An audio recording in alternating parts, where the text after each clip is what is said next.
방송통신위원회가 국민과 국회의 거듭된 경고에도 공영방송 3사 이사진 선임계획을 강행 처리했습니다. KBS에 이어 MBC와 EBS까지 입틀막해서 정권의 나팔수로 전락시키려는 반민주적, 반국민적, 반역사적 폭거입니다. 특히 김홍일 방통위는 법원은 물론 국회까지 지속적으로 위법성을 지적한 2인 체제로 또다시 이러한 결정을 내렸습니다. 명백한 상권 분립 훼손이자 법치주의 파괴 행위입니다. 헌법과 법률이 뭐라 하든 용산의 하명만 따르면 된다는 것입니까? 위법한 행정행위는 그 자체로 무효이기 때문에 방통위의 이번 의결도 당연히 원천 무효입니다. 아울러 불법과 탈법을 반복적으로 일삼고 있는 김홍일 방통위원장과 이상인 위원은 엄중한 법적 책임을 져야 합니다. 공수처는 국가기관인 방통위를 위법적으로 운영해온 두 사람에 대해 강제 수사에 즉각 착수해야 합니다. 매사 언론 탐만하며 방송의 재갈을 물린다고 처참한 국정 실패와 정권의 무능이 가려질 리 없습니다. 보도지침 부활이라는 헛된 망상에 집착하면 할수록 국민의 분노만 키울 뿐임을 대통령은 명심해야 합니다.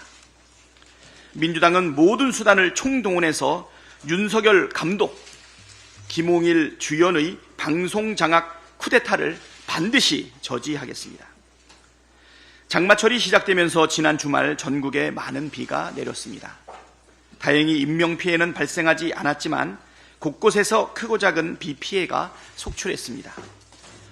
이번 주 역시 전국적으로 큰 비가 예보되고 있어 우려가 큽니다. 윤석열 정권 내내 국민은 여름만 되면 수해 걱정 때문에 밤잠을 설치고 가슴을 졸여야 했습니다. 포항 지하주차장 사건, 신림 반지하 세모녀 비극, 오송 지하도 참사, 경북 지역 산사태 등 숱한 인재가 반복됐던 탓입니다. 더구나 이런 끔찍한 일들을 겪고도 정부의 대처는 여전히 한심합니다. 장마철이 시작됐음에도 지하차도와 반지하 가구 등 취약시설에 대한 안전대책이 아직도 태부적인 상태입니다. 손을 잃고도 외양간을 그대로 방치하는 꼴 아닙니까? 무능, 무책임, 무대책의 끝판왕 같은 정권입니다. 내리는 비는 어쩔 수 없지만 예방 가능한 인재만큼은 막아야 합니다. 정부는 위험지역에 대한 사전 정비에 속도를 내고 침수나 붕괴 위험 시설에 대한 대책도 철저히 수립하기 바랍니다. 민주당 소속 단체장들도 주민안전 확보에 만전을 기울여 주십시오. 아울러 당 차원의 비상연락망 또한 총력 가동하도록 하겠습니다. 우리 경제에 또다시 심각한 경고등이 들어왔습니다. 정부가 경기 회복 흐름이 확대 중이라고 큰소리 치는 동안 생산과 소비, 투자가 10개월 만에 동반 감소하는 일이 벌어졌습니다. 현재 경기를 보여주는 동행지수 순환 변동치 역시 코로나 사태 이후 최대폭으로 하락했습니다. 고물가, 고금리, 장기화로 내수 침체가 지속될 가능성이 크기 때문에 경기 추락이 더욱 가팔라질 것이 명약관화합니다. 더구나 부동산 PF 부실 문제, 소상공인 자영업자 줄폐업 위기, 외환 시장 불안정까지 경제 곳곳에 시한폭탄이 도사리고 있습니다. 상황이 이 지경인데도 정부는 장밋빛 환상만 설파하며 초부자들 세금 깎아줄 궁리만 하고 있습니다. 한가해도 너무 한가하고 무책임해도 너무 무책임한 작태 아닙니까?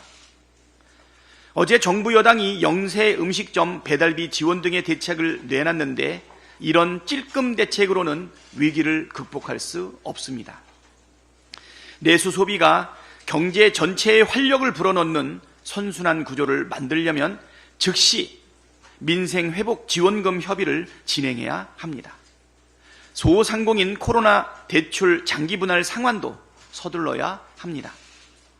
초부자 감세만 고집하다가 나라 국간을 거덜내고 민생 경제에 피멍을 들게 했던 지난 2년 동안의 폭주, 이제 멈출 때가 됐습니다.